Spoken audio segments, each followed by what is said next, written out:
Bonjour à tous, bienvenue dans l'interview. Notre invité ce midi est Françoise Berthiaud. Bonjour. Bonjour. Chef de groupe au Parlement de la Fédération Wallonie-Bruxelles, autrefois appelé Parlement de la Communauté française. Est-ce que ces élèves de la Communauté française ont un meilleur niveau scolaire qu'avant ? Quelques petites améliorations, mais c'est quand même pas très très brillant. On est en dessous de certaines moyennes de l'OCDE. C'est très préoccupant en sciences, puisque là on est vraiment en dessous de la moyenne de l'OCDE. C'est préoccupant en maths.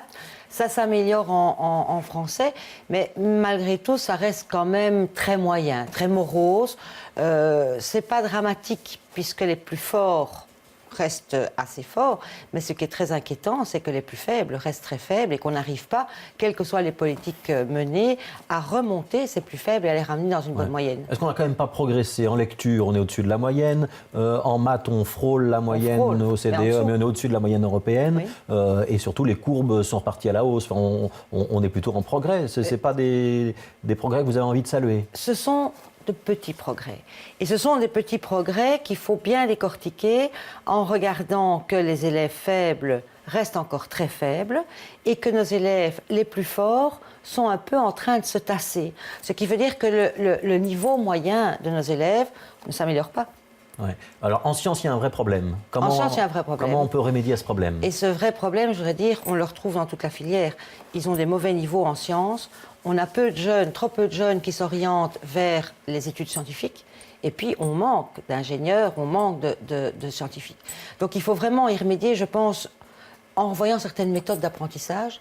On a actuellement énormément de choses qui peuvent nous aider. On a des choses beaucoup plus interactives. On a les tableaux numériques qui arrivent dans les classes. C'est encore cher, mais on en a qui arrivent dans les classes, qui peuvent rendre les choses plus vivantes, plus utilitaires aussi. Je crois que les jeunes, les maths et les sciences, ça leur paraît très, très abstrait. Ils n'en voient pas l'usage, la fonctionnalité, et dès lors, ils butent. Et donc quoi? Et donc c'est un problème de motivation des élèves autant qu'un problème du contenu des enseignements? C'est un problème de motivation des élèves, c'est un problème de méthode d'enseignement, de matériel autour de l'apprentissage. La région bruxelloise vient de financer 700 tablettes de type chose. iPad dans les écoles. C'est une bonne idée, ça. C'est une bonne chose. Je crois que nos jeunes vivent dans Certains trouvent que c'est parfois du gadget et que c'est pas ça qui va améliorer l'enseignement. C'est cher, c'est fragile, ça peut être volé, je suis d'accord, il y a l'aspect gadget. Mais il faut se dire que nos jeunes vivent dans une société où ils sont sur leur ordinateur, sur les tablettes des parents, dans une société numérique, et puis on les ramène à l'école dans une société qui n'est même plus livresque, puisque beaucoup de manuels scolaires ont disparu, qui est la société de la photocopie, du tableau noir. Il faut mettre des choses qui les raccrochent à la dimension qu'est leur dimension de vie. Alors, cette étude PISA, vous avez quand même été un peu critique avec la communauté française et la ministre de l'enseignement obligatoire, Marie-Martine Schins, en disant qu'il n'y a pas de quoi pavoiser si les résultats sont quand même encourageants. Pourquoi est-ce que vous êtes si critique? Je ne suis pas si critique. La ministre dit « je suis contente, ça s'améliore », etc. Moi, je réponds à ça, chère madame, c'est pas terrible, il n'y a pas de quoi pavoiser, mais je ne fais pas un tir à boulet rouge sur la ministre ou sur le gouvernement, j'ouvre plutôt des pistes. Et les pistes que j'ouvre, c'est pour dire, voilà, qu'est-ce qu'on pourrait encore faire pour améliorer? Qu'est-ce qu'on devrait évaluer aussi? Parce qu'on a peut-être fait des choix qui ne portent pas leurs effets. Pour les écoles les plus défavorisées et les élèves les plus faibles, on pratique le financement différencié depuis près de 20 ans. On est maintenant à 65 millions en rythme de croisière et on ne voit pas l'amélioration. Donc la discrimination positive, ça marche pas. Ce qu'on a appelé la discrimination positive, mais dans ce financement différencié, ne produit pas ses fruits. Donc, essayons d'évaluer non pas pour arrêter, mais pour voir est-ce qu'on met bien les moyens qu'il faut, comme il faut, là où il faut. Est-ce que c'est peut-être pas assez d'argent encore? Qui sait? Moi, je ne suis pas non plus critique là-dessus, mais je pense qu'il faut absolument évaluer ces politiques-là, puisqu'elles ne produisent pas de fruits. Il faut se demander pourquoi. Et puis, il faudra probablement redresser un certain nombre de tirs. Je pense à Bruxelles, par exemple, qu'un certain nombre de tirs devront être dressés dans le sens d'aider plus les jeunes, les enfants, à apprendre en français. Parce qu'on a énormément d'enfants. Donc l'enseignement de la langue française, qui est la langue par laquelle la on langue va de l'apprentissage. Avoir les autres apprentissages ensuite. Vous avez fait référence l'école à deux vitesses, où on a plutôt des bons élèves qui ont un niveau correct et puis des groupes d'élèves plus compliqués. Vous êtes toujours contre le décret inscription qui avait pour but d'arrêter la ghettoisation des écoles en fonction du niveau de revenu des parents? Il avait peut-être pour but de faire ça, mais il a complètement raté son objectif, parce que notre système secondaire surtout est un des systèmes qui exclut le plus par les réorientations. Donc, si vous voulez faire rentrer un certain nombre de jeunes dans un système, le but, c'est qu'ils y restent. Si vous forcez l'entrée d'un certain nombre de jeunes dans un système et que le système les exclut pour des raisons de résultats scolaires, pour des raisons de toutes sortes de choses qui sont peut-être légitimes, votre objectif n'est pas atteint. Et ça, je dis pour le décret inscription, l'objectif n'est pas atteint. Qu'est-ce qu'il faudra faire alors? Il y a eu une tentative d'amélioration lancée par Marie-Martine Schintz qui était de travailler sur des partenariats pédagogiques entre des écoles primaires et des écoles secondaires. C'est une bonne piste? Je souris parce que ce n'est pas une tentative d'amélioration, c'était une tentative de protection pour le CDH vis-à-vis des élections parce que cette année-ci, avec la suppression de l'adossement, on va encore avoir beaucoup plus d'enfants sans école. Vous êtes sûr de ça? Ça, je suis sûre, malheureusement. Même si on va y revenir dans un instant, même si on construit des places supplémentaires et qu'on a des places supplémentaires, y compris dans le secondaire à Bruxelles. L'un n'a rien à voir avec l'autre. Dans le secondaire, ça aide un petit peu. S'il y a plus d'écoles, il y a moins d'écoles complètes. Non, il y a plein d'écoles où il y a encore des places. Mais ce sont plein d'écoles, pour le moment, parce que bientôt ça va se rattraper, mais ce sont plein d'écoles où les parents, pour toutes sortes de raisons, ne veulent pas mettre leurs enfants. Je vous donne un exemple, ce n'est même pas une critique sur la qualité de l'école. Quand votre enfant sort de primaire avec des résultats corrects, vous pensez qu'il peut aborder l'enseignement général. Et vous n'allez pas, du premier coup, l'inscrire dans une école qui organise l'enseignement qualifiant. C'est un choix légitime de parents. Il y aura peut-être une réorientation après, mais vous n'allez pas le faire du premier coup.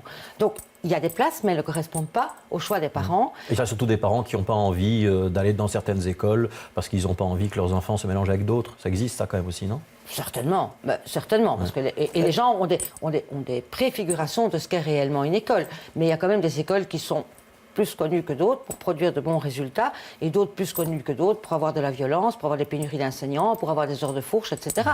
Et les réputations sont parfois surfaites, et ça, les décrets d'inscription les ont encore plus marquées. Ouais, mais est-ce qu'il ne fallait pas quand même obliger à avoir un petit peu de mixité scolaire? Mais je pense qu'aux inscriptions, il y a toujours eu la mixité scolaire. Et ce qui nous préoccupe, nous, c'est justement... On voyait rarement des enfants des quartiers de Molenbeek ou d'Anderlecht au collège Saint-Michel, quand même. Non, mais il y a une distance aussi. Mais ils peuvent aller au collège Saint-Pierre à Jette. Donc restons dans les mêmes zones géographiques. Ce qui se passe, c'est pas ça. Et c'est ça qui est préoccupant. C'est qu'en milieu de secondaire, à un moment donné, quand les résultats ne sont pas bons, l'école, par les réorientations, exclut ses élèves. Et c'est comme ça que vous avez parfois des écoles qui sont très mixtes en début de filière et qui sont plus mixtes du tout en fin de secondaire parce qu'on a éjecté quelque part ceux qui étaient moins bons. Idée de Didier Gauzoin, qui est dans le programme Millions du FDF, retarder l'âge de l'orientation de manière à avoir un tronc commun plus longtemps, éviter les orientations précoces. Le MR on n'est pas d'accord avec ça. Ou pas? On n'est pas d'accord avec ça parce que c'est dévaloriser encore plus l'enseignement qualifiant et c'est ne pas permettre à un jeune de rester suffisamment longtemps dans une filière qualifiante pour pouvoir posséder un métier. Donc on pense que c'est pas bon pour l'enseignement qualifiant et ça ne va pas aider nos jeunes qui sont orientés. Alors, il y a un grand plan qui est en cours de finalisation pour créer 13 000 places dans les écoles de la Fédération Wallonie-Bruxelles, essentiellement dans le primaire, mais il y aura aussi visiblement 2 000 places à peu près dans le secondaire. Bruxelles devrait en bénéficier. Ça veut dire que le gouvernement Olivier a entendu le danger et qu'il y réagit? Ça veut dire que tardivement, il réagit en alignant des moyens, 55 millions la semaine dernière, 600 millions avec la BEI cette semaine-ci. Donc tardivement, il va chercher les moyens. Quand on va chercher les moyens tardivement, moi ce qui me fait toujours peur, c'est ce que ça va coûter. Et le ministre ne veut pas nous dire ce que ça va coûter, donc j'ai très peur d'un endettement extrême avec cet emprunt de 600 millions à la BEI. Oui, mais il y avait déjà des places qui étaient programmées pour horizon à 4-5 ans. Là, on parle vraiment de création de places d'urgence. Oui, mais je n'ai encore vu aucun commencement d'exécution. Et je peux vous dire que maintenant, à partir d'aujourd'hui, 5 décembre, chaque jour va compter. Parce que pour mettre des modulaires, comme on l'a déjà fait avec les places piquées, il faut quand même des permis d'urbanisme, il faut quand même le temps de les installer, parce que les modulaires, ce n'est pas des conteneurs, ce sont quand même des bâtiments. Il faut le temps de les installer. Et il y a une chose qui est certaine, c'est que la date du 1er septembre 2014, elle est inscrite dans le calendrier, elle ne va pas reculer.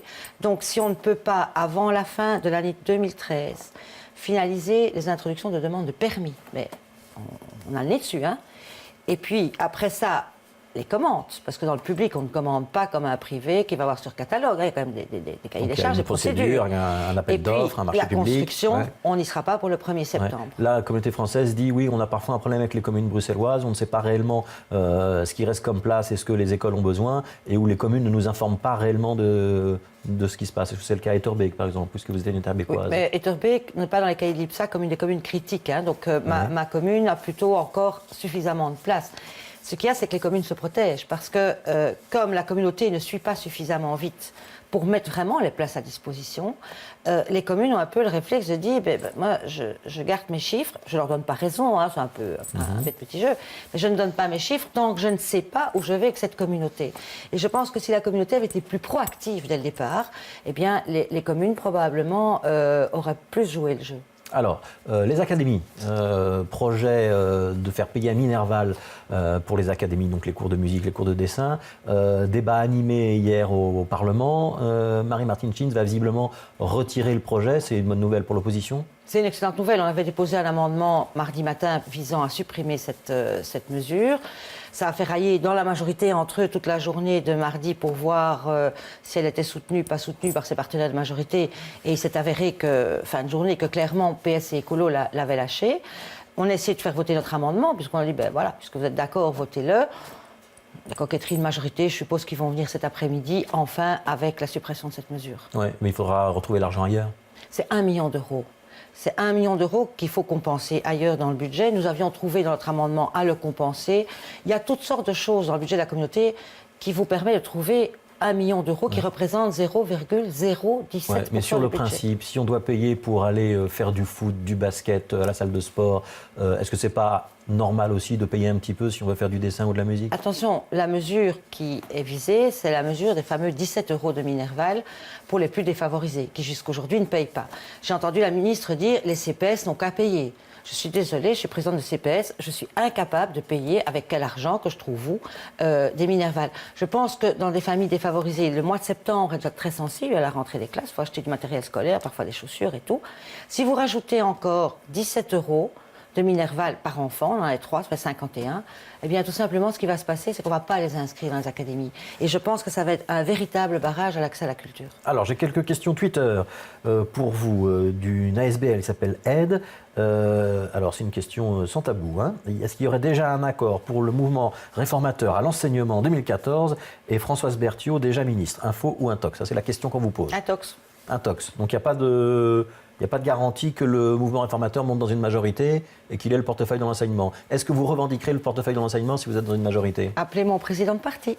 C'est qui? C'est Charles Michel. C'est Charles lui qui Michel sait à qui il donnera les portefeuilles. Ouais, alors, j'ai une autre question toujours du même interlocuteur. Qui pilote réellement l'enseignement aujourd'hui? Est-ce que ce sont les ministres ou les cabinets ou les syndicats? Eh bien, c'est une très bonne question.